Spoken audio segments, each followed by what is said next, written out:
una obra contra las drogas.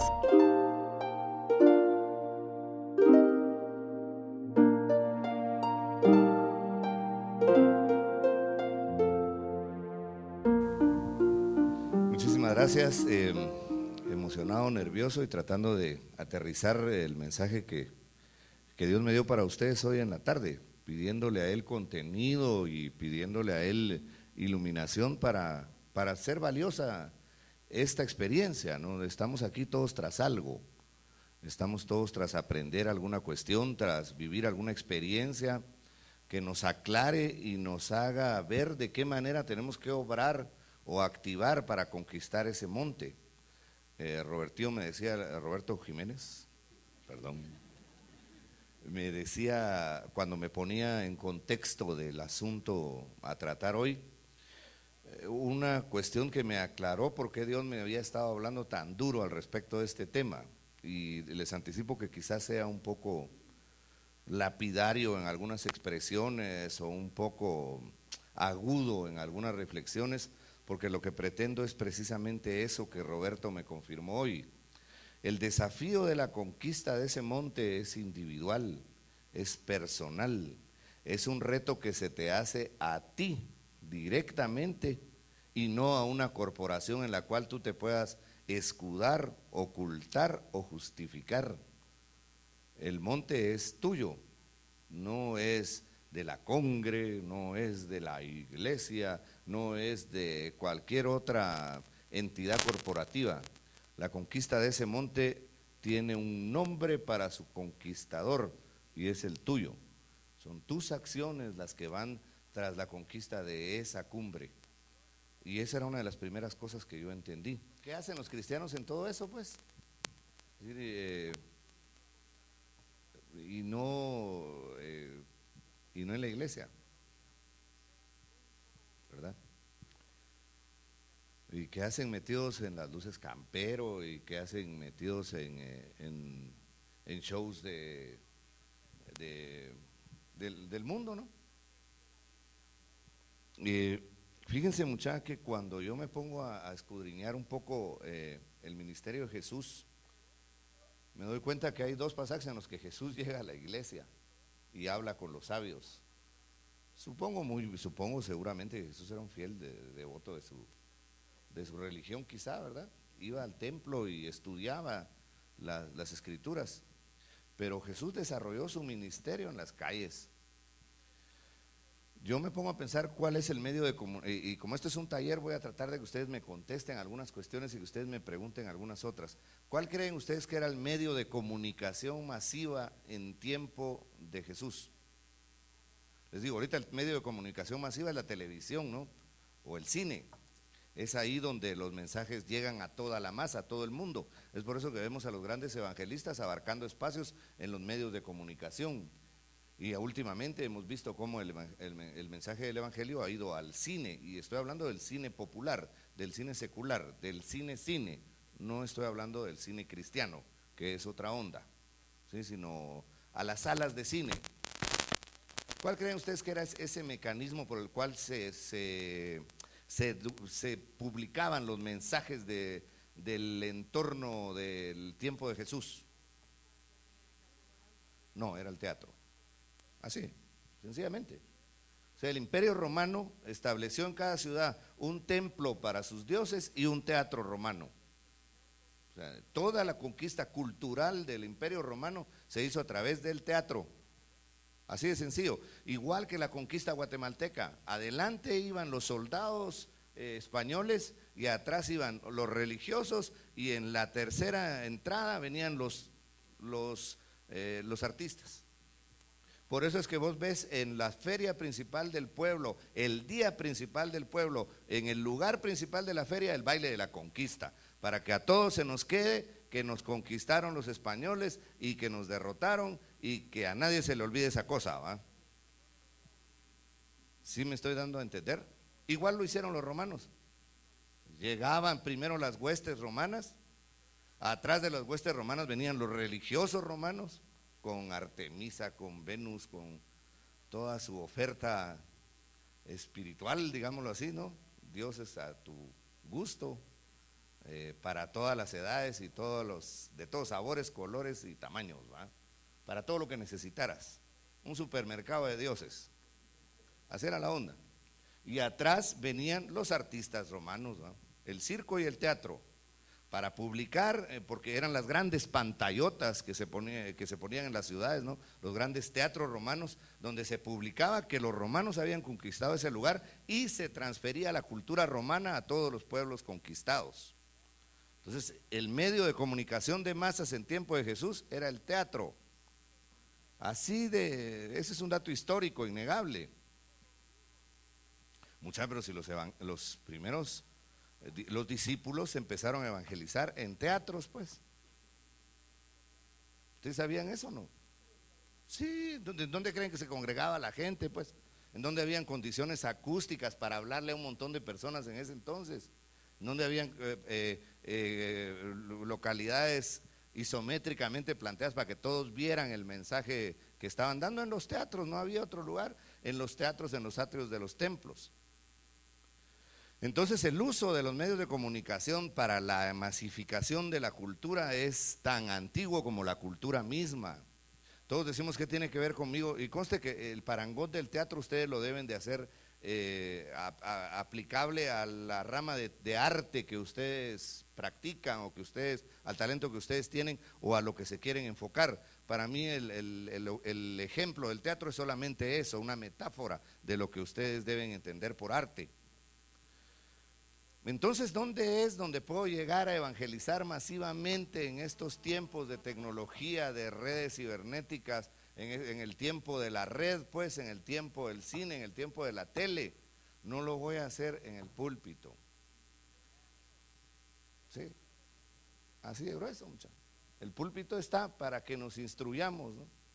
Pescaremos 10, 20 almas en un servicio, va, 50 pues. Una mega iglesia, 100, un buen domingo, después de Año Nuevo, sobre todo cuando todos tienen una culpabilidad de la gran, ¿verdad?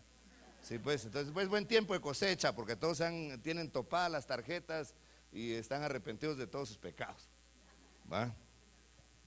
Pero ¿dónde puedo ir al mundo y hablarle al mundo con el lenguaje del mundo para sacar del mundo a los que están siendo víctimas del mismo mundo?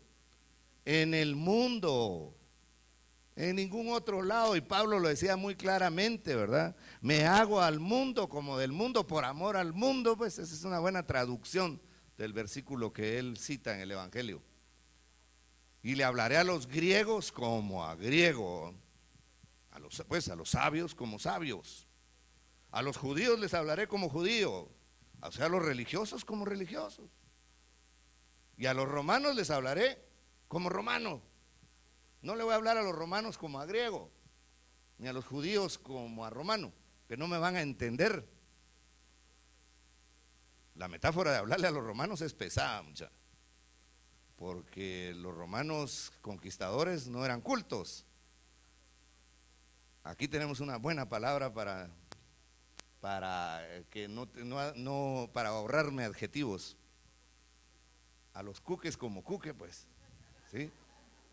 Sin menospreciar, o sea, es la verdad, los soldados romanos no tenían una gran cultura, un acervo cultural que hiciera que entendieran grandes terminologías, y sin embargo el centurión fue y sabía claramente lo que tenía que pedirle a Jesús, porque le habían hablado en su lenguaje, porque había entendido en las palabras que él entendía. No le tenemos que tener miedo a eso. Por eso la conquista de tu monte es personal, es un desafío tuyo, no es un desafío corporativo que tú puedes recostarte en el otro. Sí, la iglesia irá. ¿Y dónde vas tú en la parte de la iglesia esa? Sí, el grupo lo va a hacer, sí, el evangelismo. Estás sentado aquí porque sentiste un llamado a servir en algún área artística y sabes bien que el desafío es enorme, porque es una de las conquistas de monte más incomprendidas por las iglesias. No me lo tenés que contar a mí, no te tenés que acercar al final del taller y decirme, fíjese que a mí en mi iglesia, no, 36 años de estar montado en esta cuestión me dan a mí el conocimiento de saber cómo nos ven, pues. Sí, sí, sí, sí, y con todo respeto. Cuando un país como Guatemala se debate entre la miseria, entre la violencia, entre la falta de valores, la única solución que hay para eso, que es de carácter educativo y cultural, se desprecia y se menosprecia y no se le ve el encaje real dentro de la dinámica social. O sea, estamos así de ciegos, pues.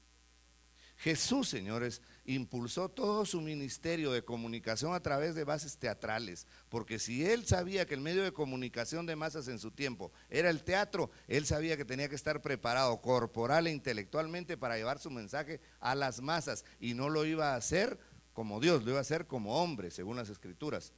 Preparó su cuerpo, preparó su voz, preparó su entendimiento para comunicarse con miles, no lo despreció. Sí. Así de grueso, muchachos, así de cierto es. Ahora, claro, hay una postura religiosa, evangélica, por medio de la cual decimos el arte no pertenece a las iglesias, el arte es cuestión del mundo y lo vamos a recuperar. ¿Cuál recuperar con qué? O sea, ¿cómo? Si los que estamos donando el arte para lo que está sirviendo ahorita somos nosotros mismos. ¿Creen ustedes que el arte no pertenece al creador y consumador de todo? El principal creativo, pues, el único creativo, por decirlo así, por decir la verdad, por decir la verdad. Todos los demás lo que hacemos es aprender cómo él creó y hacer unas imitaciones, por cierto, más burdas que lo que acaban de ver ahí, pues, que son intentos de crear algo. No sé si me están entendiendo, mucha, pero vengo a hablarles algo duro. Y yo le dije al Señor, no, hombre, pero si yo bien puedo hablar de los 13 signos teatrales y de las parábolas, y ya no estamos a tiempo para eso. La crisis nos pide posturas valientes. Yo he visto lamentándome mucho cómo el mercadeo cristiano ha interrumpido la acción del arte cristiano en la sociedad. ¿A qué me refiero con mercadeo cristiano? No sé, que a Honduras me estoy metiendo, pero Dios me dé fuerza total, ya voy, pues, ¿qué voy a hacer? Ya lo dije. Hablo de que entonces te rotulan cualquier canción cristiana como una canción evangelística, ¿no? Y entonces venís vos y entonces te meten en la cabeza que lo que están vendiendo es material para evangelizar, y no, eso es un material hecho para la iglesia por dentro. Son los cantos que nos gustan, escritos en nuestras palabras. Díganme si no, a los 2 compases de empezar ya sabemos que es una canción de Marcos Witt, ya sabemos que es una canción de fulano, de sotano. Yo les voy a contar una anécdota personal mía. Ya voy a empezar a hablar un poco de mí, porque este es un taller y yo vengo a enseñar, y yo no me ando con pelos para eso, pues. Total, hice una película sobre mi testimonio en las adicciones y cómo Dios se rompió ahí y me sacó. Entonces no tengo ya nada que ocultar. Yo prácticamente me diseccioné, pues. ¿Saben qué es la disección, no? Como cuando nos pedían en primero básico que consiguiéramos una ranita y la claváramos en 4 clavos, y nos pedían que la abriéramos a la mitad delante de todos, ¿vale? Yo me acuerdo que las compañeras eran las primeras, ¡ay, pobre la ranita! Pero se miraba cómo estaba la ranita por dentro. Pues eso fue lo que yo hice, porque Dios me lo pidió así, entonces no tengo reparo en contarlo. Yo estuve encerrado en la mayoría de centros de recuperación de Guatemala, ¿va? En toda la amalgama, desde los VIP hasta los VIP en contra, digamos, desde los 5 estrellas a los menos 5 estrellas, ¿va? Me refiero a Monte Esperanza, Monte Sinaí, hasta Guerreros, y Reto a la Juventud, y La Misión, y todos esos lugares oscuros bien gruesos. Y entonces llegaban a encerrarme ahí, o me llegaba yo a encerrar, al siguiente día estaba con una cruda espantosa, sintiéndome encerrado ahí, con ganas de salir corriendo. La mayoría eran lugares cerrados, sin ventanas, con paredes altas, donde un mal encarado llegaba cada rato a saber que uno se estaba muriendo ahí y a dejarle un vasito de agua, pero todo el día la radio o la grabadora con canciones de Marcos Witt. O sea, ese es mi testimonio personal. No tengo nada contra él, yo aprecio mucho al siervo y valoro mucho su contribución al arte cristiano y al evangelismo y a la adoración, ¿me entienden? No estoy hablando de eso. Estoy hablando de que yo en ese momento era un mundano de lo más mundano de los mundanos. Si acaba de consumir 2.000 quetzales en cocaína, heroína, marihuana, cucha y alcohol de quemar, ¿va? Sí, de ese alcohol que venden en clínica, ustedes saben bien, han visto las pachitas tiradas por todos lados, no nos escandalicemos de eso. No es que tanta gente sufra heridas y compre cada ratitos. Definitivamente no es así, ¿no? Él compadre. Aquí entre hombres. No, man, hombre.